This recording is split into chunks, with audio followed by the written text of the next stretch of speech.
Thanks for staying with us on Midday Live. And November 7, as we will all recollect, was a Black Wednesday for all Ghanaians as that Melcom disaster struck lives and many more were injured. Bridget Otu was one of our many reporters. She actually led the team from morning to dusk when that rescue mission was ongoing. She joins me now in the studio to recap the experience and follow-ups on that story on that fateful Wednesday. Hello, Bridget. Thanks for joining us in the studios. Thank you for having me. Now, let's reflect a year after the incident. How was the whole incident like for you, looking at reflections back? I mean, I think, first of all, I had not seen anything like that. Most of these things, you see them in movies. And so it was new. And for me, what I loved about it was the humanitarianism. You saw companies, construction companies coming together because they gave them the equipment. They didn't have it. NADMO didn't have that. They gave them equipment which started the rescue mission before the Israeli team came in. So by the time the Israeli team came in, they had done something. Of course, you saw ordinary people who were very anxious. They wanted to go in and rescue their loved ones because they couldn't hear from them. Their mobile phones had gone off. There were people who were communicating with those who were outside, and so they could talk to them. But when the battery died, there was no communication. So people were anxious. They were running to the site. I was one of the people who actually went to the site, which I shouldn't have. I climbed onto the 6th floor, all right. I was standing on it, and I remember I received a lot of bashing for going there because I risked my life. I was scared for you for that particular going there to do that. But I wanted to see exactly what, if the rescue teams, they are there, why couldn't I be there? I mean, that was what I was thinking. And you could see they lowered oxygen to those who were alive. They were talking to them just to motivate them, not to give up that there was help coming in. But and this you were there on the ground. Just give us a feel of the mood at that particular moment. I mean, I think it was anxiety. People were just anxious. And they could not, there was that disbelief, that gross disbelief that there were people actually buried under the rubble. You're talking about a 6-story that had caved in totally, and on it you could see the pillars that were there. There were iron rods sticking out, so people were anxious in disbelief. I mean, total shock. I was gobsmacked, but then we were there. So that was just the general feeling, and they wanted to help, and in trying to do so, they also endangered their own lives. In fact, they also impeded the work of the professionals who had gone there to do their job. Let's look at the victims. I'm sure you're still in touch with some of the victims a year on. I remember you spoke to twins, Selena. some twins. Yes. How have they moved on after that disaster? Yeah, I think I feel bad that I haven't really been in touch with them. I did a couple of times and then we lost touch. But I still remember when it did happen and I went to their home. She still had she had a stiff neck, she was having nightmares. And for me, the extraordinary thing about the victims, the twins, for instance, was that one was at a different branch and the other one was at Chimota. I think one was at Medina and the other one was at Chimota. But then on the morning of the disaster, the other twin had felt something. She felt ill. There was this uneasiness about her that she just couldn't get it until after 10. When she heard that her sister was involved in that. And I went to their home in Brekusu, and you could still, she was scared. She said she couldn't climb, she can't get into a lift, she didn't want to go into a story building because she still had that fear, that horrifying fear of having the building come on her, and luckily she survived. So I think a lot of them have to go through a lot of psychological, and I heard some of the victims this morning who say they still haven't had jobs. Some of them don't have jobs, but Melcom has called them back, but they cannot go in there because of that fear that grips them every time they think about that day, 7th November 2012. I'll call them your twins. We will look at the issue of compensation after the whole incident or disaster for them. But let's just cast our minds back once again, and we're looking at the rescue effort on that fateful day. Sure. The rescue effort went all the way into the night in search of survivors, which I remember seeing you on top of that building. I looked horrible that day. When I watched the tape today, and I was like, oh my God. And I think that week when we did You and the Police, for instance, I looked like that. I had a white shirt on, but I had turned brown, but I couldn't be bothered. There were so many important things that were going on other than how one looked. So it was one of those things. Let's just take a recap of exactly what happened that evening. I'm actually standing on top of the building, the 6-story building, and you can see the men are still working. It's already midnight, and the men are still working feverishly, removing the pillars just so they can gain access to the people who are trapped.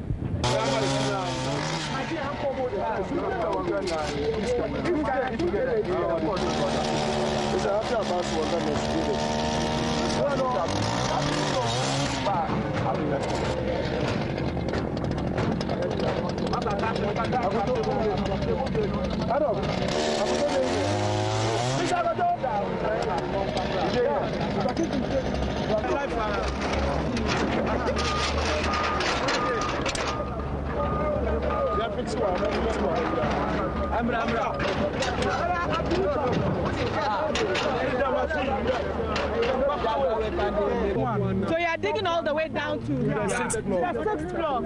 To see if there are people down there. Yeah. Then they can crawl and come out. From the 6th floor, that is where we are going to give them some energy drink and then some water.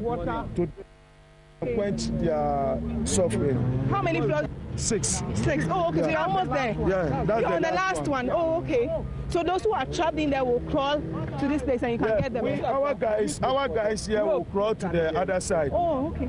Those who are going are about 2 or 3. Oh, okay. One From is here. this, and then the other one. So you guys will go down? Yeah, that's good. Go and look for people down. Yeah. So they went before. Okay. So this is just about 3 or 4 times that they are going. No. You are a volunteer? Yeah, I'm a civilian man. I'm civilian. And I'm the first guy to call on them to come on board so that we can work together. This is our boss. Yeah. All right. So you see all the civilians are here helping the other security agencies to go down. Our member here. We are here, boss. Oh, concentrate.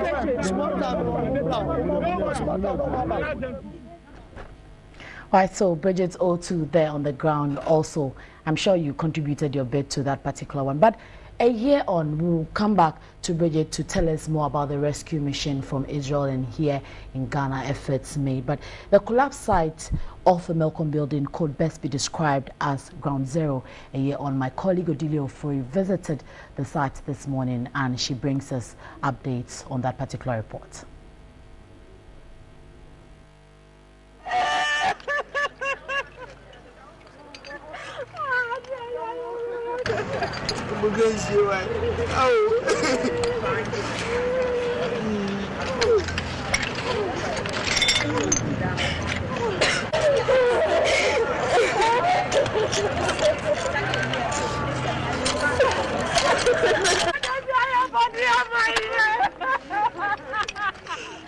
November 7, 2012 was basically the day that a lot of young people that were working at Melcom would not want to remember. The Melcom disaster occurred on this day. 14 people died and some 67 people were pulled out of the rubbles. President Mahama at that time described the whole incident, and this place as a disaster zone. And then he made a statement. He said, the people involved in this matter will pay for it. It's been a year on. Not much has been done. Compensation has been given to some of the workers, basically to move on. For some, they have not received their compensations yet.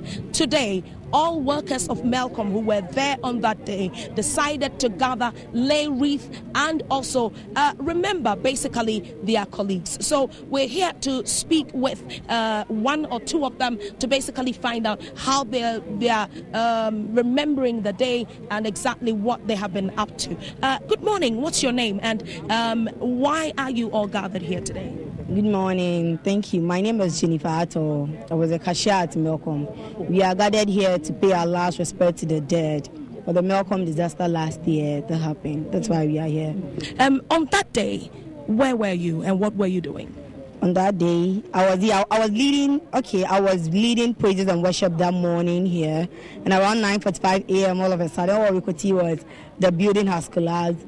There was a pillar on my left arm. There was another on my left leg. I couldn't do anything. I was just screaming, shouting, crying before I went conscious. Before I became conscious, I realized I was at the hospital. That's all I could recall. So were you pulled out of the rubbles on the same day? Yes, I'm sure. Yeah, I'm sure I was, because I heard people saying I was the first survivor. As in when the disaster happened, I was the first survivor who came out. Okay. All right. It's been 1 year.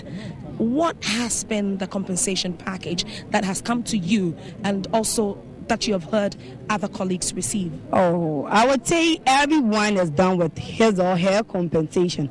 But me, for instance, I just finished my checkup last week, so I'm still looking forward to mine. I hope mine will be given to me because I would think I'm the only one left not, but for the rest, everyone has been compensated. How does the compensation package look like? Oh, it's just like peanuts though, but we just still thank God for our lives. The money is not really important to us, but our lives are more important because it's not our righteousness or something, just by His grace and mercy that we are alive today and we've met here today. So we just thank God.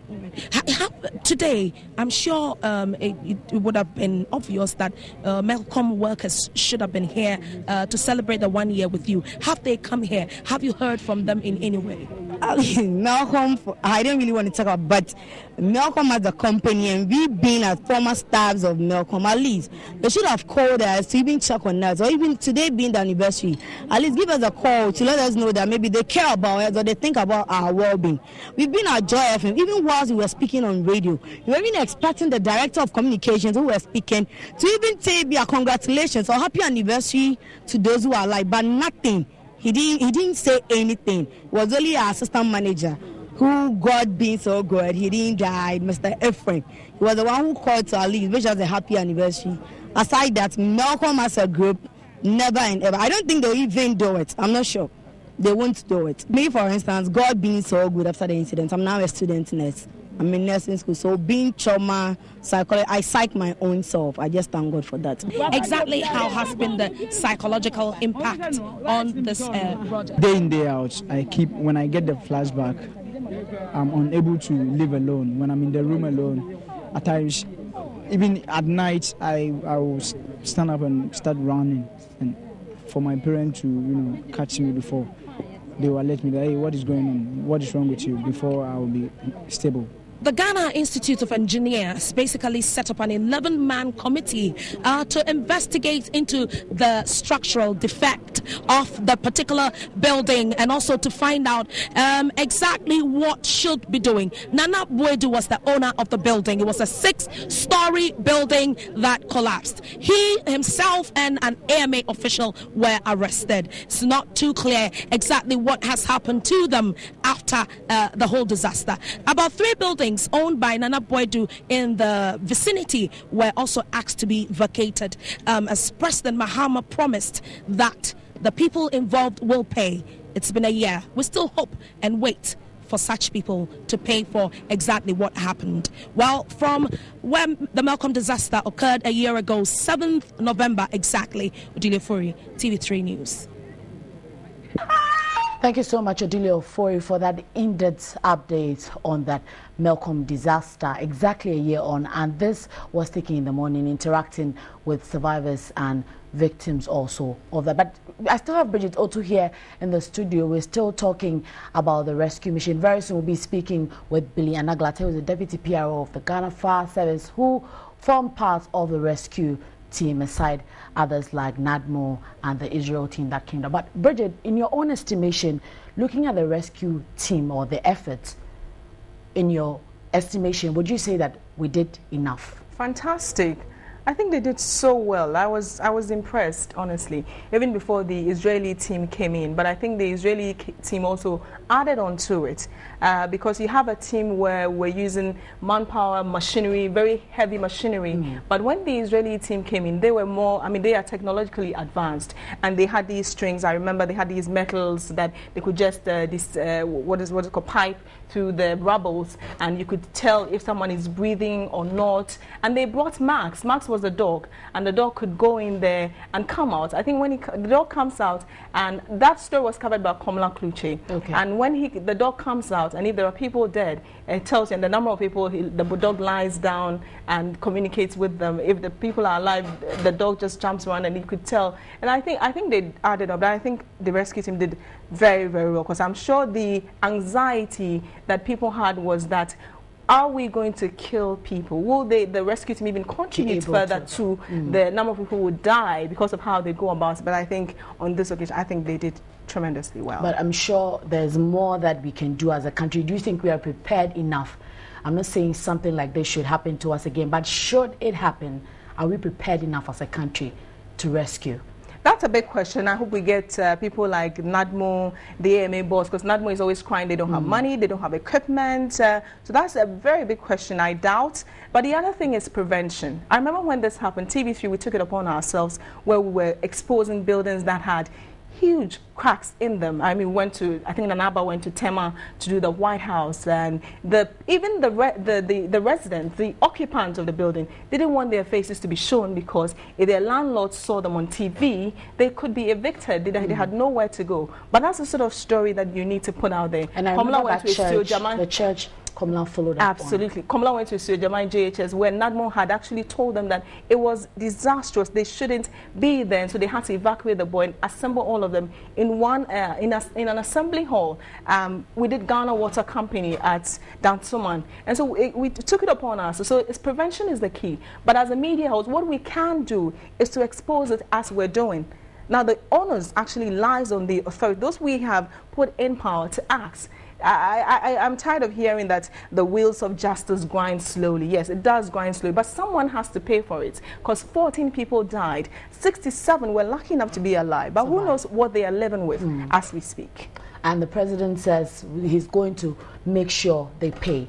Have they paid? We will get all the answers to you, and we'll also get in touch with Billy Anaglate, who is the deputy PRO of the Ghana Fire Service. Are we ready as a country should anything like this happen again, which I'm not saying should happen? We're also trying to develop contact with the AMA boss to also share his sentiments on that. How far has the AMA gone with this particular one? Those who were arrested, how have they dealt with them as they're supposed to, and structures in place? How have investigations gone? We'll be wrapping up shortly, but let's talk about the issue of compensation as raised by some of the victims or survivors. With your twins, have they been compensated? I wouldn't know because I didn't get the opportunity to find out from them. But you heard the young lady say that she was one of the few people left. And it isn't because they didn't want to be given, but I think she was going through a process that she just finished. And so she's hoping that by December she would get her money.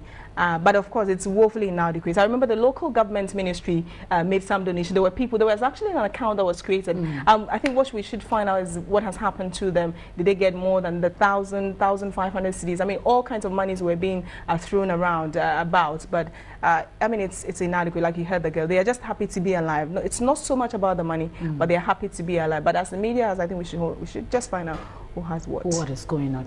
Well, thank you so much for joining us in the studio. It's a pleasure having you. And we will still follow up on more updates on that particular disaster. Thanks for staying with us on Midday Live. We still continue giving you more updates on that Melcom disaster a year on. We're being joined via phone now by the Deputy PRO of the Ghana Fire Service, Billy Anaglate. Good afternoon to you, sir, and thanks for joining us. Hello, sir. Hello. Well, thanks for joining us on Midday Live.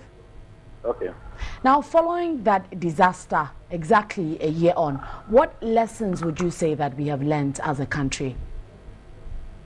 Well, I think this unfortunate disaster has really opened our eyes to look at our burden designing, the way we design our burden. Because if you look at what actually happened, people who died within that premises, you realize some of them who have been alive today, if were to have adequate estate within that premises, but because we were not having adequate estate, we realize some of them have to run at a very long distance before they access an exit. That has even made some of them even to die. Based on that, we have been able to design our education to building designers and contractors.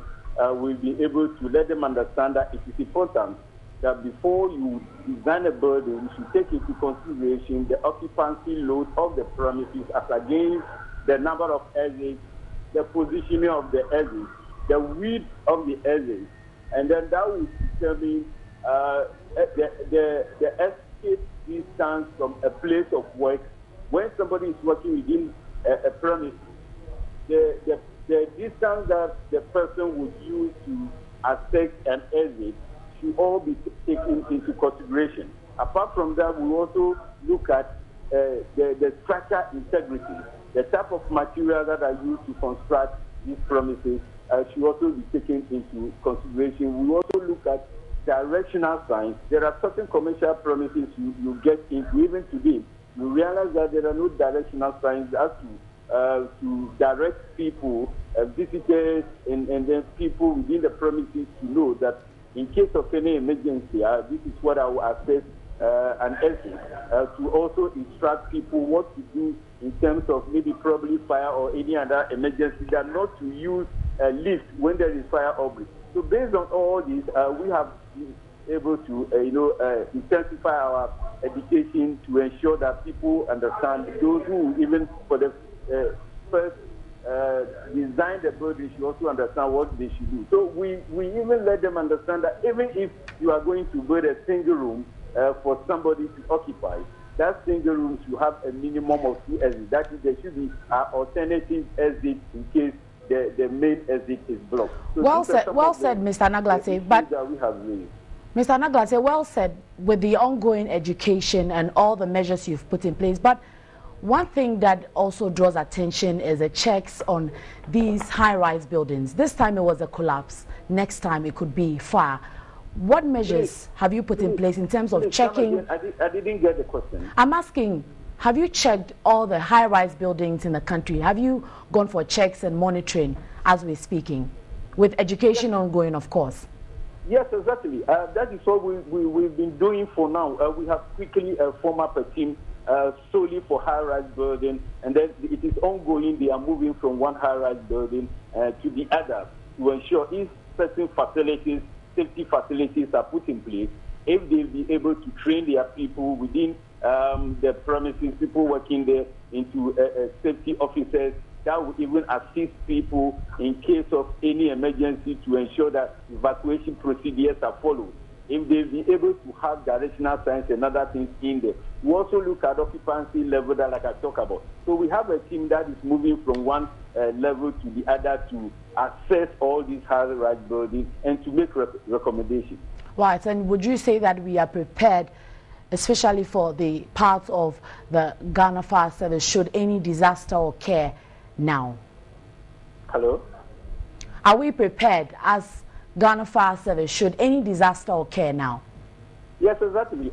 We have the equipment. We have at least 10 table ladders that we can use to access the high-rise buildings in terms of rescue, in terms of firefighting. As I'm talking, just yesterday, that some fire officers came from U.S. That they have gone to have training and competition in rescue exercises to ensure that we build our capacity, we have our skills being approved, and then we again have to have physical training with technology. You know, technology is developing. There are other equipment that we also need to work with. And now that they have gone in to assess those things, we will ensure that those equipment that we need to augment our operational efficiency will be recommended. Right. And then they have gone to have training with them. So yes, we are prepared in terms of any emergency. But first of all, we are trying as much as possible to educate people to ensure that we prevent the disaster. But okay, thank you so much. We are ready to ensure that we... Thank you so much, Mr. Naglate. Billy Naglate is the Deputy PR of the Ghana Fire Service, also sharing his thoughts on that Melcom disaster and the preparation of the Ghana Fire Service should there be any disaster, which we pray nothing of that sort happens.